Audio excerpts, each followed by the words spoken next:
This time on Roadkill, dirt cheap fun that you can do at home. We are building our own dirt track and running circle track cars on it. Boom! There's a cannon. Whoa! Wow! Dude, season 12, the special effects are getting not real. Fooling. That was some concussion.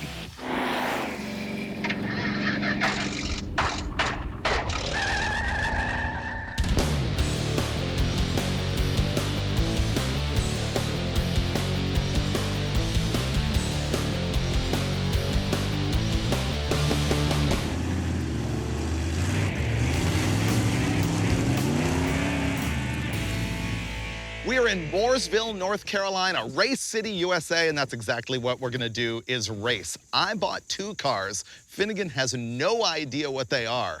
The thing is, we don't have a racetrack. I know, but we have equipment. We have machines we've never driven before. I'm so excited. We're in the parking lot of Customs by Biggin. Proprietor Eric Yost not only runs the shop, but 2 blocks away is Mooresville Dragway.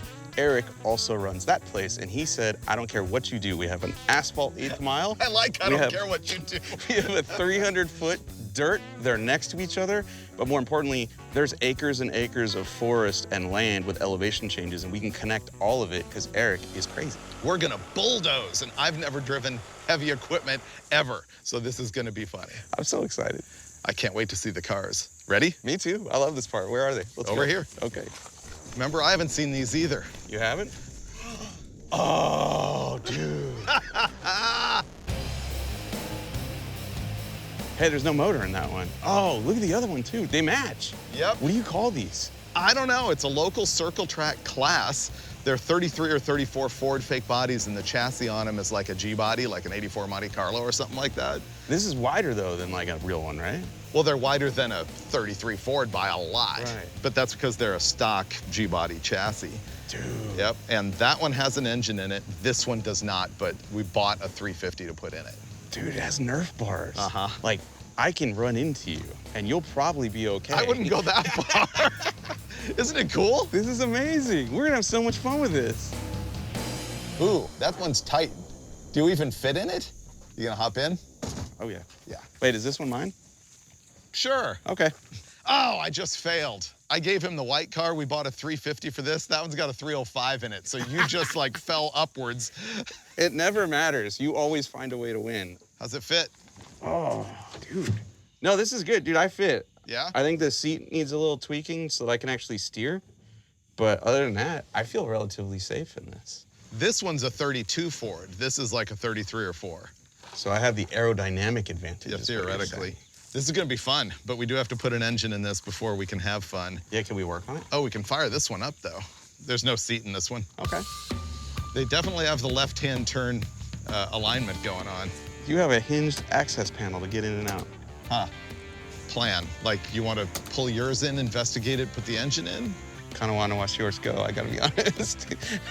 I'll drive it if we can find a seat. And there's a little track over there. Ooh, We test can blast facility. it around, yeah. I love this plan. Yeah, I don't know if it even runs. I basically know nothing. Okay. Install seat, make sure that it runs, drive around and find out what's wrong with it. Solid. Yeah. I love this plan. Okay, let's go get a seat. Yep. I'm a good friend. And I'm such a good friend that I found him a used Kirky aluminum seat. This is the kind of thing you use when drag racing. So note the lack of head containment or any sort of padding here that would help him in the event of an accident. Ah, just fell right into place. Oh, even the belts line up. It's perfect. Drill some holes, install some bolts. She's ready to go. Be racing here in no time. I believe she is race ready. Ah, season 12, Dave joins the NBA Summer League. I didn't have shoes. I had to go to the cheapie mart. Those are great, dude. Seat fits? Whether you're gonna box somebody out or go around in circles on a dirt track, you're ready. Did you actually bolt this in or is it zip tied? No, yeah, it's got bolts. Did you see the super extendo for the fuel fill? So what this thing is an extension to get fuel inside the cell, which is like halfway in the car. So that's pretty cool. See, look at that. I hope it's going in the cell. 5 gallons, that's enough. What we're gonna do is watch me hop in this thing for the very first time. It's a race car, you know, I don't need to nut and bolt check it or anything. Just go drive it. There's an oval track here down the street. And by oval track, he means a dirt circle, and by down the street, he means right here in Eric's backyard. Really? I Yeah, haven't been over there yet. We're not going far at all. Okay. All right, new kicks. This is a big moment, everybody. Yes, This is a huge moment. Well, first you put on socks. I don't have any socks. I bought the socks at the GP Mart and then left them on the counter. Later on, 3-on-3, back at the hotel. They got a court. Look, I know how to tie shoes. One leg in. Ah, two leg in. I'm not really a dirt track guy. None of us are. I know. I know your history, and mine. Should we recap? Should we go to the clips of what happens when he and I drive in circles on dirt? We should. We should. Finnegan and I have both crashed the NASCAR on different tracks and in different ways. After a ball joint broke, I backed it into the wall in Paris. Oh, no. And I went head on into a rogue tire that just appeared from nowhere in the middle of the infield of a dirt oval. Yep. Yeah. Oh, and remember when we had the airport limo and we went to that dirt track in the middle of nowhere and a tire blew? Okay. You look safe. The shifter in this thing is junk. Okay, all right. No spark or no fuel. Yay! All right, all right. I hope he's excited, because I am. Oh, go, that's the building. Go that way. All right, we're headed to the oval track. Yeah, that looks so cool. Sketch factor is high. I love it. Let's go. This is going to be my very first experience with an actual dirt track car. I'm ashamed to say I've never done this. I did go to sprint car school one time, like 25 years ago-ish. All right, where's Finnegan? Yes. Yeehaw! This is a kid's go-kart track. It's banked a little. It's got a little bit of banking, a little elevation change, and if you're feeling froggy, there is a jump in the middle.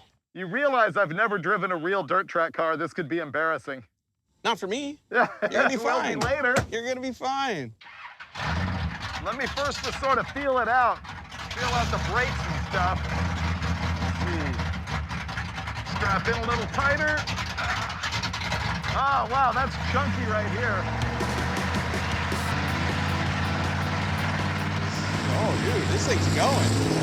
Oh, Freiberger sloops it out. Oh my God, I thought he was going off.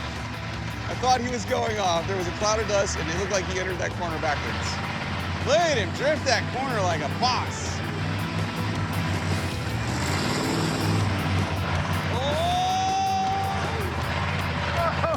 I hit the berm.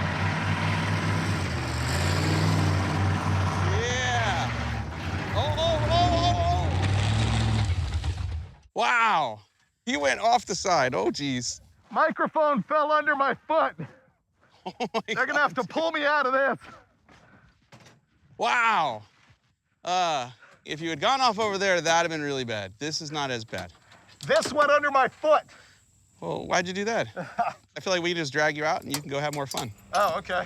Well, I guess I'm going again. They're gonna just pull me backwards, and I'm ready to go. A little more. We're good. Shifter is really terrible. Cannot tell what gear I'm in.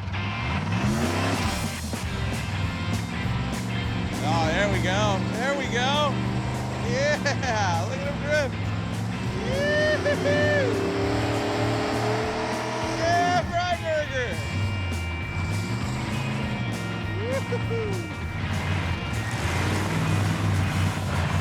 I won't say this to his face, but the dude can drive. Now that I've got some practice on the circle track, we decided this is really cool and we need to put an engine in his car, but it's gonna rain tomorrow and we'd rather swap an engine in the rain than build a track in the rain. It's a big open field of just grass and weeds, and we're gonna build a 2-wide track because we hope to race wheel to wheel in these cars. I feel like we need a circle here. You know, that's the drift area. Okay. Right? We'll start here on the outside of the circle. We'll come over this way, swing back this way. We'll come out here, and here's your jump. Which is actually the berm that's already over there? Right. And then it'll kind of go like that. You're gonna drift out of that, and then you're gonna come here, and this is the start finish. You have to drift this before you can continue on our kidney bean. I'm good with it. Yeah. Now we just have to plow it, and we've never run equipment like this before, ever. Are you certified on that thing? I am so not certified, but I'm so very happy to do this. Look, I'm a farmer. You're gonna be the one setting the exact track. Yeah. Yeah, because tomorrow we're gonna come back and like bulldoze and make it too wide and dirt. Oh, wait, is that it? Oh, there we go, I got it. All right. Oh, this is so cool. All right, so I'm gonna drive to what I think the starting line should be, and then I'll engage the PTO and I'll start cutting grass. I am fully mowing the lawn right now. This is awesome! If I had one of these at home, I'd probably be more inclined to want to mow my own yard.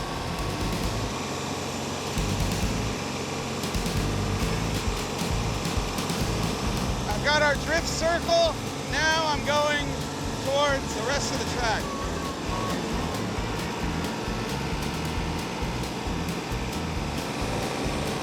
I think this is what I was meant to do my whole life.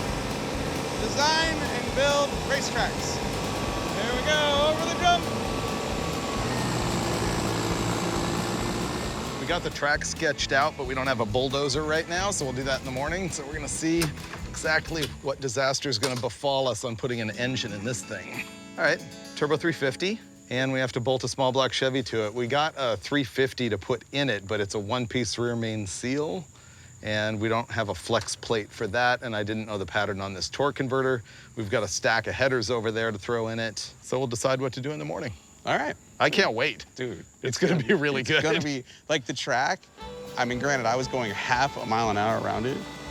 It's gonna be so much fun. Yeah, I looked at the drone shot of what you were doing. You were actually nailing it. It's wide enough where we could both go off the jump together. Yeah. We could high five.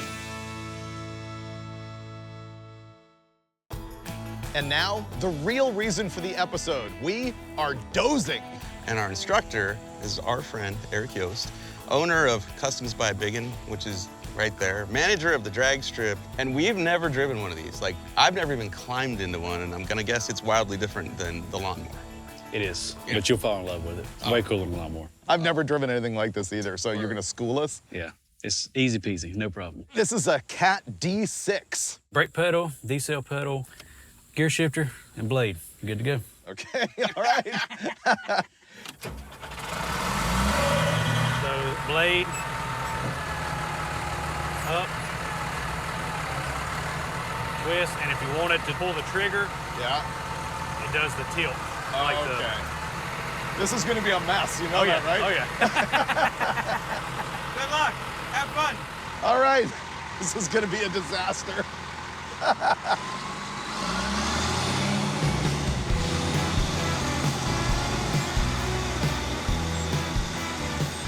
Here we go, we're off. Freiburger's about to start digging our racetrack. It's official now.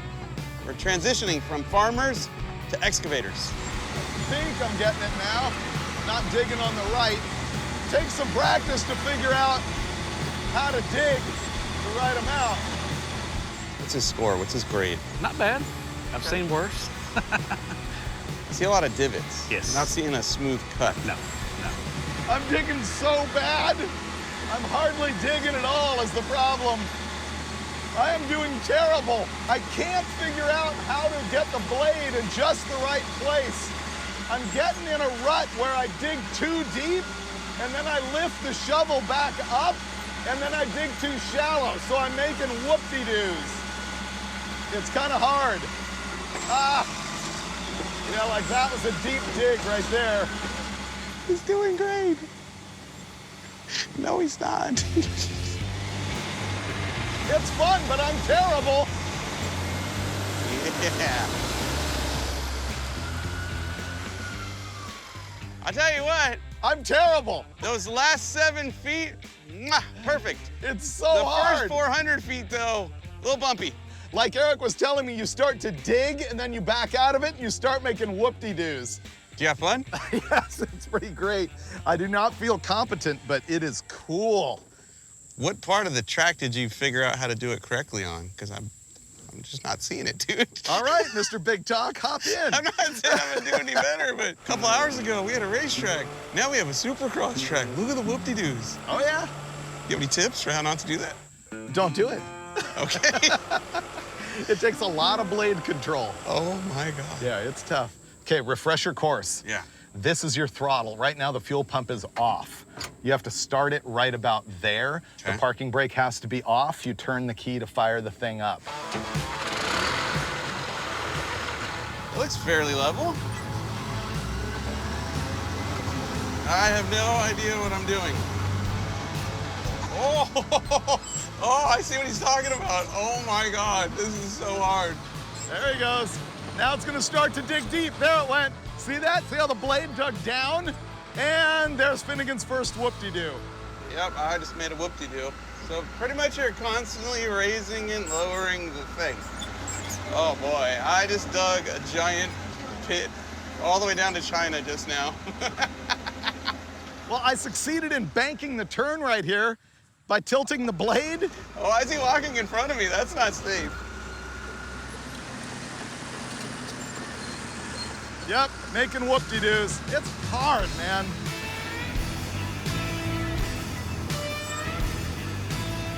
Right now, Eric's telling him that he needs more angle in the blade this way because even though he's doing a good job leveling out some of the whoop-de-doos, he's leaving piles of dirt like this in the middle of the track. If you got more angle on the blade, then it'll shove the dirt off to the side.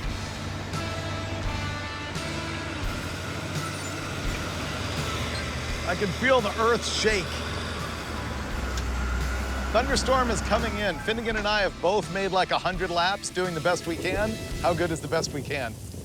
Better than it was before. Really? Yeah. Is it better than you expected from us? It's not bad. I mean, to be a first-time dozer operator, that's not shabby. All right. That's all we can ask for. I'll take that, all right. How are we gonna fix it though? Because I'm not driving those cars on this. Probably a little bit of smoothing with this and then the grader. Okay. Yep. All right. We'll see you tomorrow as we fix the track. And remember, we still have to put an engine in his car. And the engine that we got, by the way, needs a whole bunch of stuff. Okay, straight. To the right. Building a race car today. We are, and we built a race track yesterday, and we left a lot of whoop-de-doos in it, and so we got a guy out there with a grader now smoothing it out for us. So that's going on here around the block, and it's time to put a 350 Chevy into Mike's car. A little different than what they would run in circle track engines. Got a serpentine belt drive. This one obviously did not. The motor mounts in the car are weird custom fabricated things, and we only have half of them, so we're gonna have to make those mounts. So we'll learn as we go. It'll be easy just to plop it right in.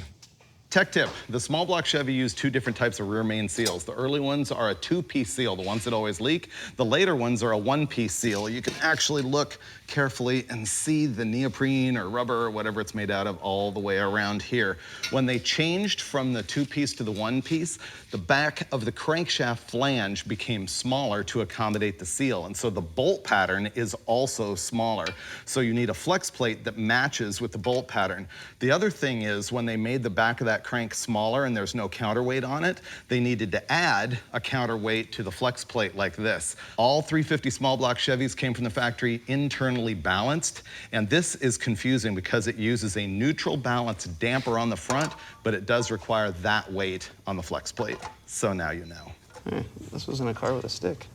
What Mike just noticed is that this engine has a pilot bushing in it, meaning it was for a manual transmission. And I'm looking at that bushing and wondering if it's gonna hit the snout of the torque converter that centers in this ring. Okay, so whatever that is. 680. After some careful measuring and a lot of common sense, we realized that the snout of our torque converter is gonna hit the pilot bushing in the back of the crankshaft. Clearance is a problem. We need to get the pilot bushing out. So yeah, right now, these glazed donuts are about to go where no donut's gone before. So the key here is you want to use glaze, okay? Because there's gonna be some friction. We're almost there. Boom. Another successful food-related removal of a pilot bearing. Perfect. We're moving on. For some reason, the frame mount was loose, and so we have to install that right here. So we're gonna have to fabricate the mounts on the other side of the engine. So once we get this installed, we'll lower the engine into it and figure out what we need to do.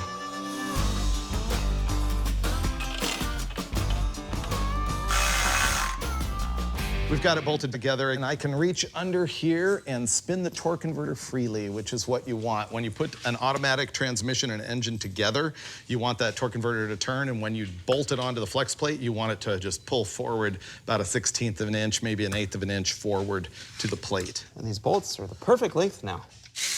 We totally roadkilled the hardware on here. We didn't have the right bolts, so we stacked nuts to make ones that would work. The freedom of working on a circle track car. There's no firewall to get in our way. We're moving really slowly here, so I thought I would make the list. Number one, we need to make motor mounts happen one way or another. Eric's out trying to solve that problem for us. Fuel pump and system. This thing needs a battery. We need a radiator. A radiator's gonna need hoses.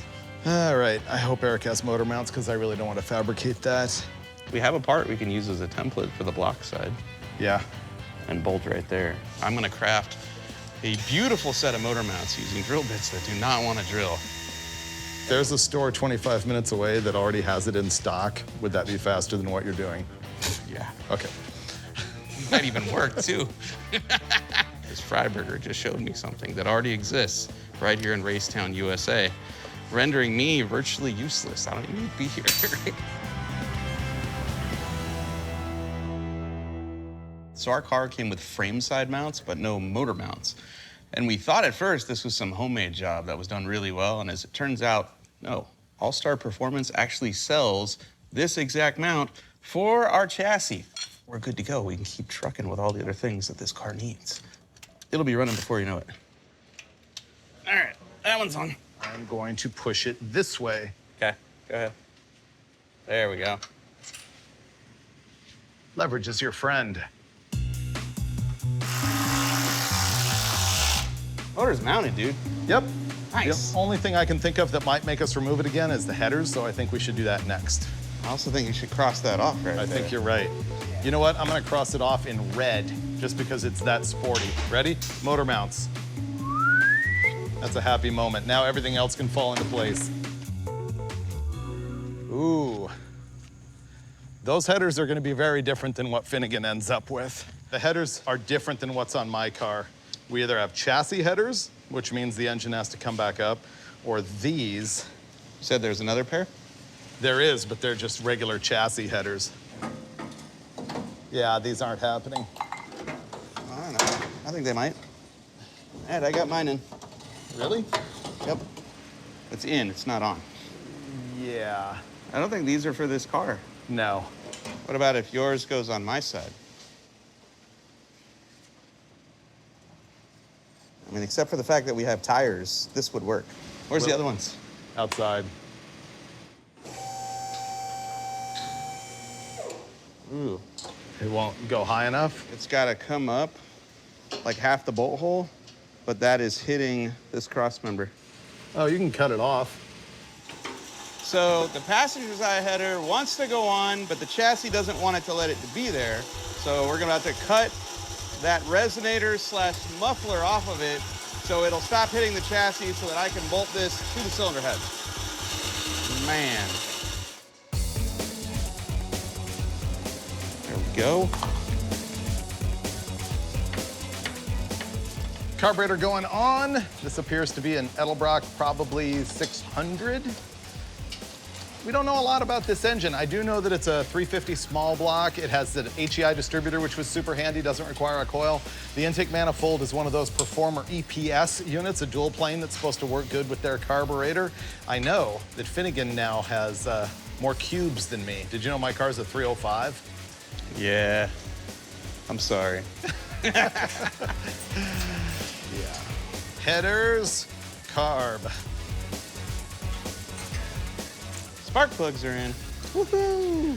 Things are finally moving. We do have the 350 bolted in place. Headers, I'm working on fuel system and stuff, but I think we're gonna call it for the day. And when you come back, we're gonna make this run. Then we're gonna drive it. Yeah, then we're gonna race. Wait till you see this track. Yeah? It's incredible. We're getting very close to firing the engine. This is a starter that you can clock multiple positions. I believe it's made by MSD. It's called the Dynaforce. And this might actually fit with our headers. And radiator. We're gonna throw the radiator in, hook it up, and then put the car up in the air on the lift because there's a bunch more that needs to happen under there, like figuring out what the battery situation is. All right, so what I'm thinking is if I hold this way and then you bendy it that way, then all we gotta do is bend the very end the opposite direction. Yeah, right there. That is some dirt track engineering right there. And it's adjustable. You wanna lean that thing forward a little bit? No, remember we gotta get the fan in there? Yeah. So I was trying to get her away as far as we could. Here's where we are. Motor mount's done, fuel pump done, power steering pump, throttle linkage plug wires, thermostat housing, headers, radiator and hoses. Nothing else that we can do up here at this moment, so we're gonna put it up in the air and look at the disaster that we have going on with the rear-mounted battery. There is no battery in it right now, but the tray is right here in the least convenient location. Better I'll have to come up this way and in. Okay. Woo, that's my finger. Oh, there we go. Cool. Bingo. Black gold. Yeah, we didn't change the oil. We just changed the filter because it was mashed. This one, like, touches the header a little bit, but it'll be okay. Right now, one of the last pieces of the puzzle is the wiring of the car, and I'm installing a battery disconnect switch. It's gonna give us a point at which we can distribute power from the battery to the various things in the car, other circuits like the starter button, headlights, taillights, rocket launchers, anything we wanted to power. I am gonna cross off fluid check. This can go back up in the air to do converter bolts. There's probably a 3/8 gap between the flex plate and the converter.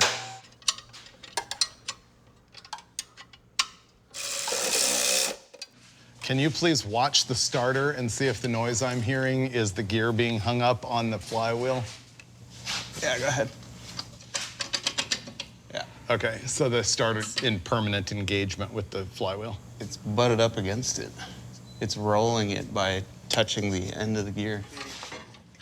Okay. I'm taking this starter back out. We are gonna order another one from the parts store and see if that one works. See what we did wrong. Our next attempt is gonna be with a starter that we ordered for an application of a 97 Camaro.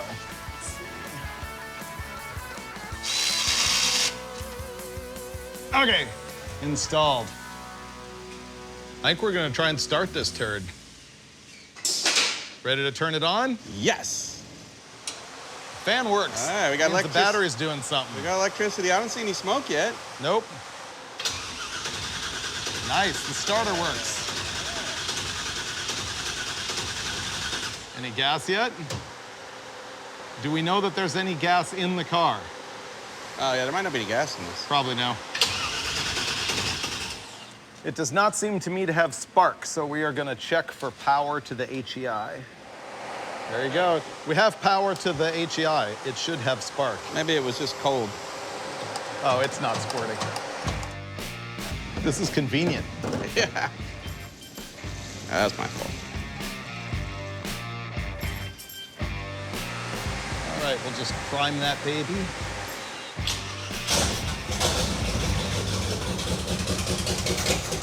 Runs pretty smooth. It sounds good. Still not picking up gasoline. What little bit it's running, it sounds great.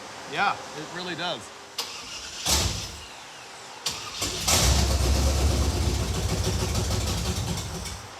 Tease.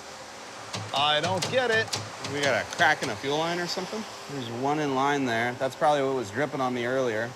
What we think just happened is that the mechanical fuel pump is not picking up gasoline from the tank because there's a leak right here at the fuel filter, which is really subtle. But if you touch the filter, it's wet.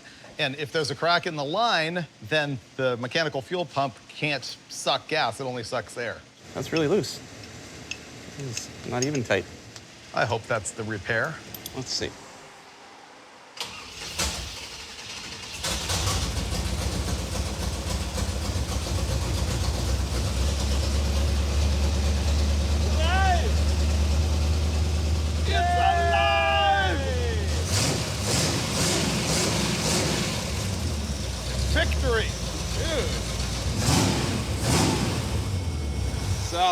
and it shuts off.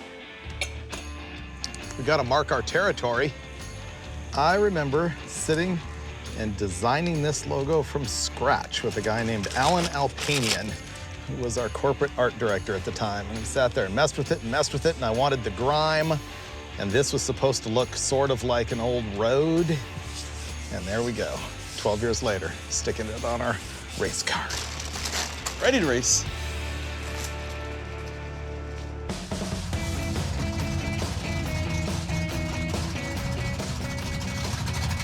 All right, I think we're gonna head on the drag strip, see if we can race these things.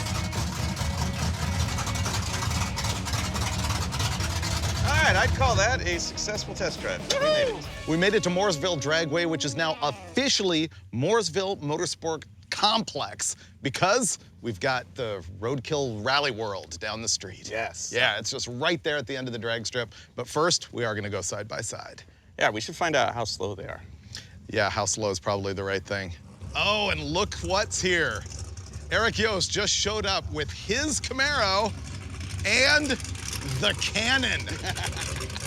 Yeah, he has a homemade cannon that we're gonna use to start us once we get to the Roadkill Rally World, but It's a guy who knows how to party. Yeah, that's awesome. All right, we have no idea of kind of mechanically what these are. I have a 305, he has a 350. They're both turbo 350s. We have no idea what gear they have in the back, but we're ready to race. Yes.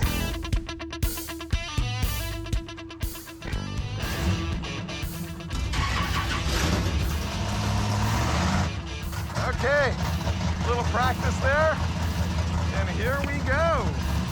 There's Freiberger. All right, we're both pre-staged. Clear stage.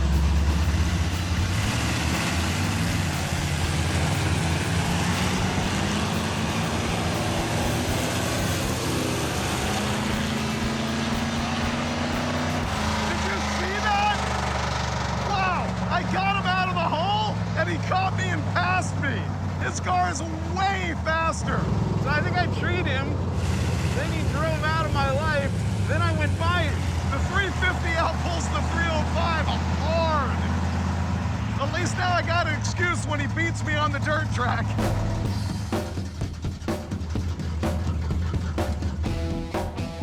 We should have a race to see who can get out first, because it's tough.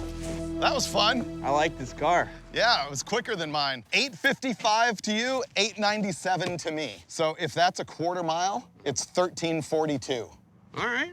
So not too bad. Mine's 14:08. Your car's much quicker, which is great for me because I can use it as an excuse when you outrun me at the dirt track. Let's go over there.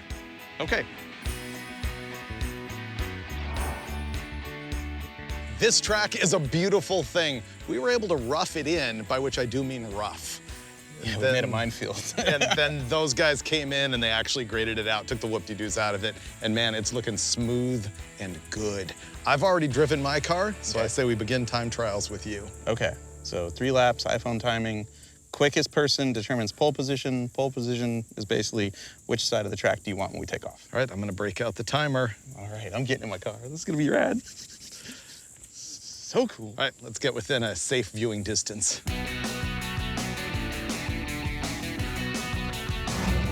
Here we go.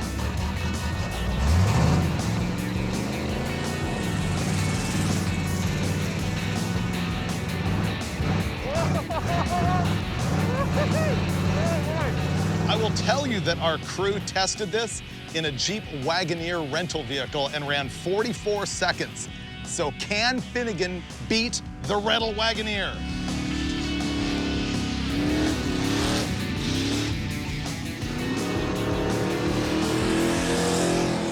Seconds, Finnegan has beat the Wagoneer. But now he's gonna be faster because he'll be coming in hotter and he's learned the track. That was faster, he went 40.53.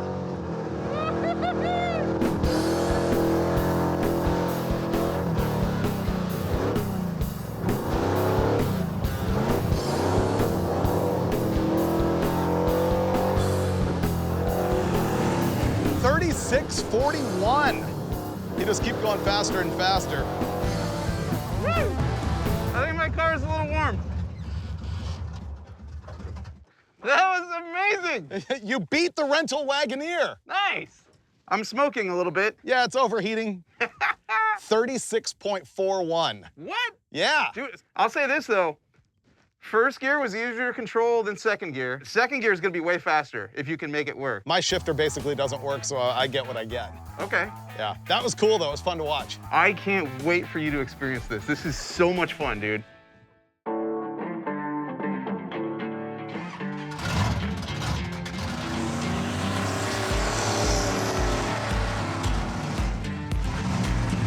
we go. That's the fast part of this track right here. You can get after it right there. All right, Dave, blaze the donut. Oh man, he is greasing this thing. Look at this. Such artistry. Woo, 37.56. He is within 1 second of my best time.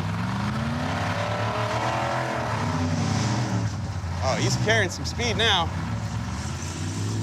You can tell he cares. He's definitely not hanging it out like I would expect him to during qualifying here. Boom. I think I was slower than Finn by a lot.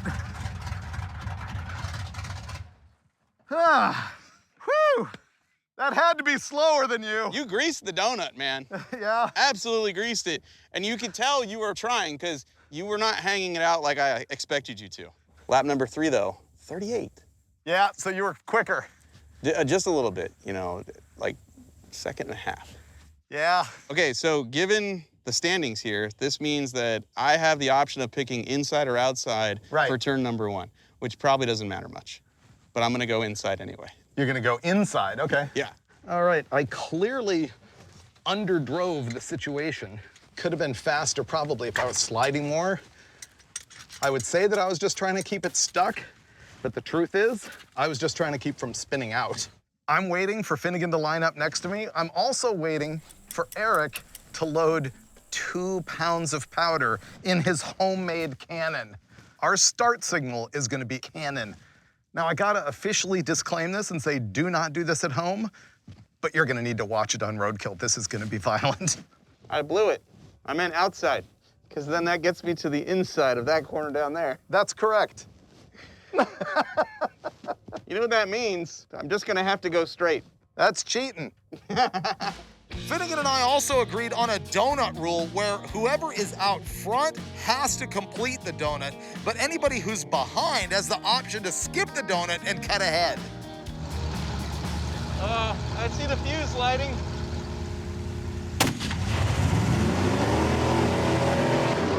We're already bumping. We're already bumping. Oh my goodness.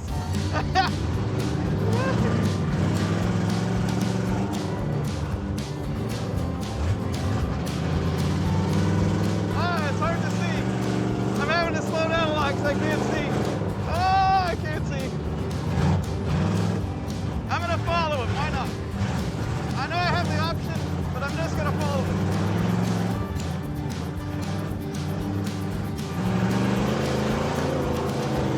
Oh, I'm getting roasted and I can't see nothing. Oh, I'm passing him.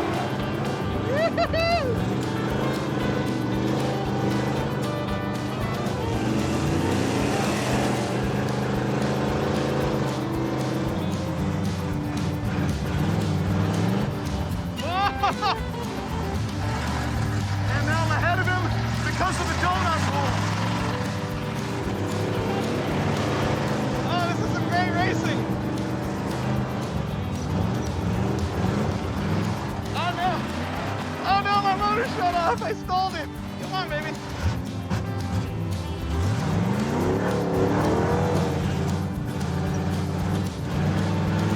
I gotta catch up. Oh no.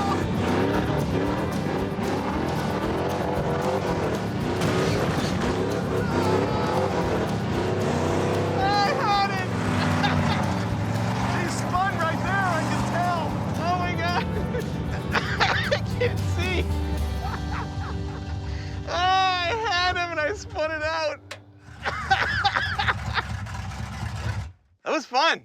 You want to do it again? After I breathed for a minute, I spun and you got around me, right? Yep. And then I got around you on the donut rule. Down here, you went wide. I ducked in and passed you. Yeah. But then I spun out right at the end. I saw the cones everywhere. Finnegan's gonna win by me being old because I'm out of breath.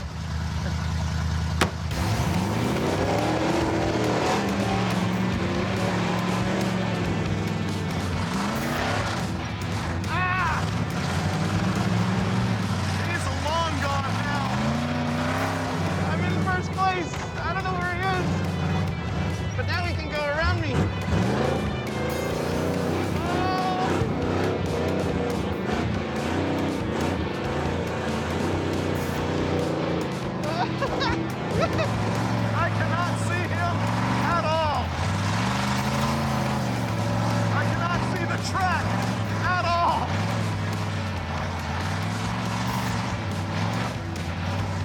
And now I'm ahead of him because of the donut hole.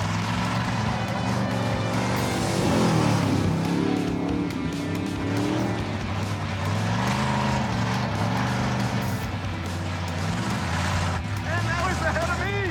Just the donut rule. I'm on fire.